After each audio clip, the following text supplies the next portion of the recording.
we're actually honoured that this is our second visit in a week. Having seen Carmen, we can't wait for the chocolate soldier. I hope he's not going to melt. Well, we shall have to wait and see. 37 degrees in a tent isn't kind, but we're coping well. What sort of a week has it been for you with this sort of weather? Well, do you know what? Our performers have been extraordinary in being able to cope in these really hard conditions. And, orchestras, playing in air-conditioned theatres is a joy.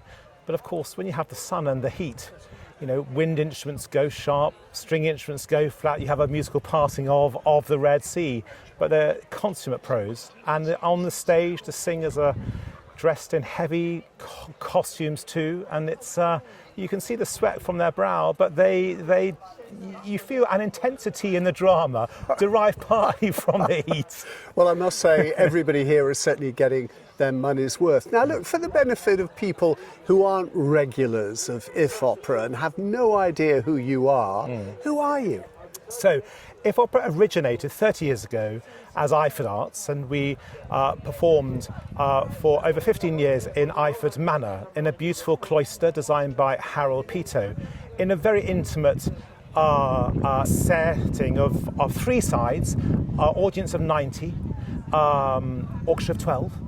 And it was a very intimate experience for our audience. It almost felt like voyeurs into a very private experience, which actually opera, it's often not seen like that. It's seen as grand proscenium arch, gilt and red velvet, and we tried to do something a little bit different by bringing the audience up close. There was no pit, the orchestra were towards the back, on three sides, and just trying to create an intimacy in the expression of the production, which I think is a unique thing in opera going in the UK. Much more relaxed and informal. Yes. So then, when did you decide to go big? So, well, following COVID, of course, and we needed to find a new place to perform our motto, which is extraordinary music in a beautiful places. So we spent a few years at Belcombe Court, hosted by Paul and Caroline Whelan, most beautiful, stunning house. John Wood. Absolutely, John Wood, the elder, a fantastic backdrop. And we were there for a few years, and with train lines rumbling along at the back, and the stunning gardens, we were able to carry on producing this intimate opera. Funnily enough, the first year we did it was in a quasi circus tent. So the audience were on three and a half sides. The orchestra tucked into the fourth. And then we came to Church Farm last year for the first time. And we're very much hoping to be here for a few more years. We're very grateful to David and Fiona Robinson, who are our hosts here. They've been long-standing supporters of ours, and it's brilliant for us to know that such keen supporters and patrons want to help us by giving us their beautiful place. You can see the white horse over there. Yes. One bit of Westbury that's not scorched one bit of Westbury. Yet. I gather it's the only non-galloping white horse. All the other 7 gallop. So if there's one reason to come to Church Farm is to have an amazing view of the non-galloping white horse. But it's a fantastic place for us to be. It is a lovely setting. Now, look, it's a very small organisation running. Yes. Your organisation, the Opera Company. But who is actually performing? Where do these people come from? We're not talking about amateurs, are we? No, these are. We avoid the word young now, because a young bass may be 50 years old, a young coloratura soprano might be 22. That's making me feel a lot better.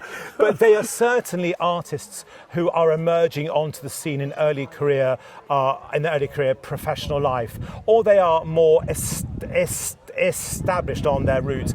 And I think what I find is really important and pretty unique to what we do is this idea of a protege-mentor relationship that actually inhabits the company ensemble that we have. So we audition in London, and we've got 14 wonderful singers varying in age and experience all the way through. but they all have something very, very particular to give. Not only fantastic voices, but extraordinary stage presence, which in the round you need, because if it's cinematic, you need to be a fantastic actor, actress, as well as a singer. And we have a repertory ensemble that doesn't only do one opera, they do outreach events, family events. We had a Baroque masterclass with Christian Kernin too. So I very much asked them to get involved in the ethos of the company. They leave their diva-ness at the door. There are no divas involved here. They are artists who want to muck in and give of their best. It's a pleasure for me to be with them over this past couple of weeks. Your sincerity is oozing out of you. Yeah. Now look, opera is still seen by many as being a bit of a snobbish thing, not really for us. What would you say to people?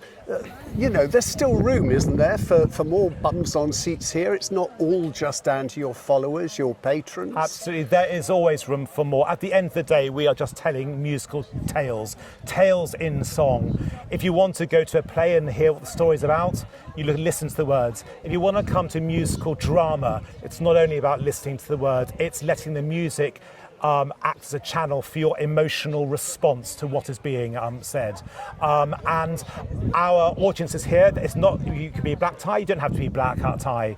You can dine before you bring a picnic. There's no formal expectation. As I said a little earlier, there's no guilt, there's no red carpets here. We are essentially performing an extraordinary place, a saddle span tent in a beautiful location looking over the White Horse. We're not trying to be Covent Garden. We're trying to give an authentic but beautifully bucolic experience to our audiences that come.